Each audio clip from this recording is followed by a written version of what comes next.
Hey everyone, myself Professor Saurabh Chai from Mumbai and welcome you all in yet another part of Law Chalisa for CA Foundation. देखिए, Jagannath Oil Limited is a public company. Okay, public company है sir. Having 220 members. Okay, इसके 220 members है. Out of which 25 members were employed in the company during 1st April 2006 to 28 June 2016. Sir 1st April 6 से लेके 28 जून 16, यही था ना. 28 जून 25 employees थे इसमें से. They were allotted shares on 1st July 2007. तो सर ये शेयर होल्डर कब बने थे? 1st July 2007. इस दिन पे वो, इस पीरियड पे वो एम्प्लॉय थे एंड मेंबर थे 1st जुलाई 2007 से लेके 1st अगस्त 2016 तक. यहाँ पे वो मेंबर थे, कोई इशू नहीं है. After some time on 1st December 2016. Sir okay, फिर एक नई डेट आई 1st दिसंबर 2016. इस दिन क्या किया इन्होंने?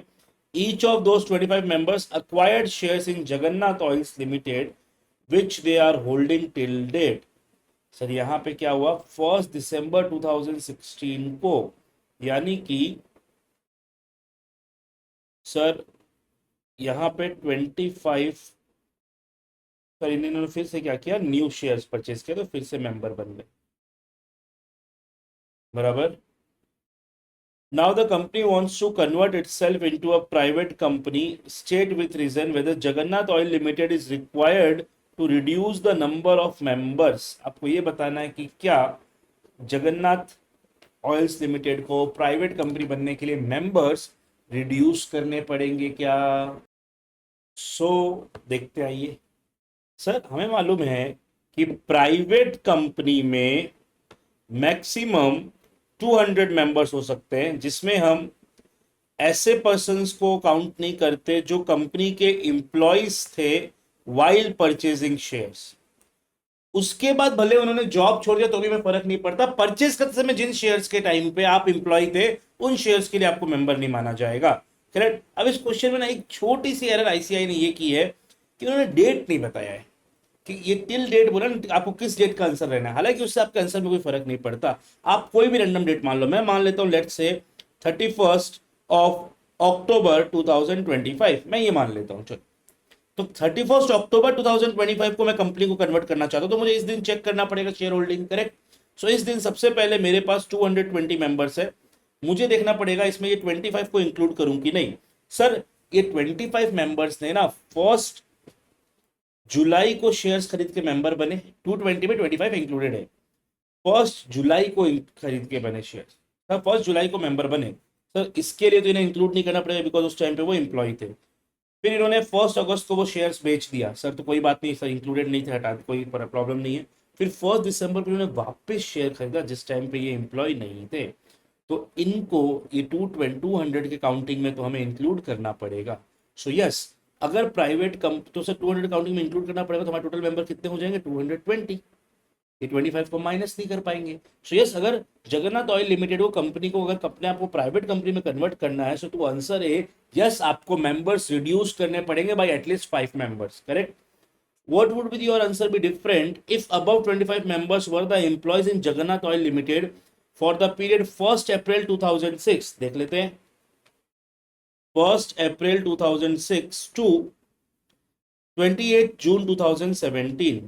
28 जून 2017.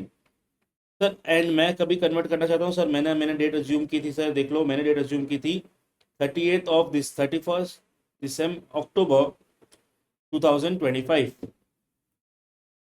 31st अक्टूबर 2025. अब इस दिन के लिए मैं देखूंगा सर 220 लोग हैं. देख लीजिए सर, इन्होंने जब ये वाले शेयर खरीदे थे सबसे पहले वाले, उस टाइम पे वो मेंबर एम्प्लॉय थे बिकॉज इस टाइम पे ये एम्प्लॉयमेंट पीरियड है अब इनका. सर इस शेयर के टाइम पे भी अब तो वो एम्प्लॉयमेंट में हैं. राइट, क्योंकि सर ये दिसंबर में शेयर खरीदा पर जॉब में कब तक थे? अगले जून तक. करेक्ट. सो यहाँ पे इन्हें यहाँ पर 220 में 25 को इंक्लूड नहीं किया जाएगा for the purpose of private company, यानी बचेंगे 195। तो सेकंड केस में कंपनी को मेंबर्स रिड्यूस करने की जरूरत नहीं है, पर फर्स्ट केस में मेंबर्स रिड्यूस करने पड़ेंगे। ये आंसर भी देख लेते हैं।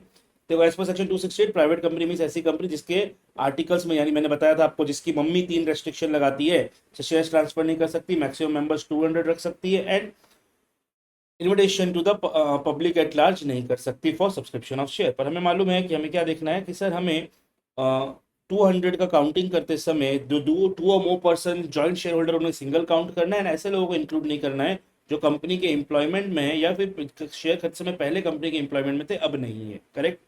Now 25 members were employee of the company but did not but not during present membership which was started from 1st December 2016। Sir इस टाइम जो आपने नए शेयर्स खरीदे 1st December 2016 में, इस टाइम पे आप एम्प्लॉय नहीं थे, राइट।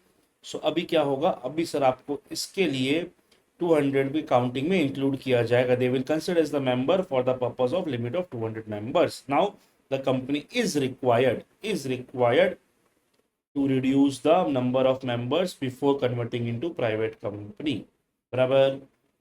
सेकंड देखते हैं, if those 25 members cease to be an employee on 28 June, they were employees at the time of getting present membership, correct, hence they would not be incurred, total counting 195 हो जाएगा and हमें reduce नहीं करना पड़ेगा, right।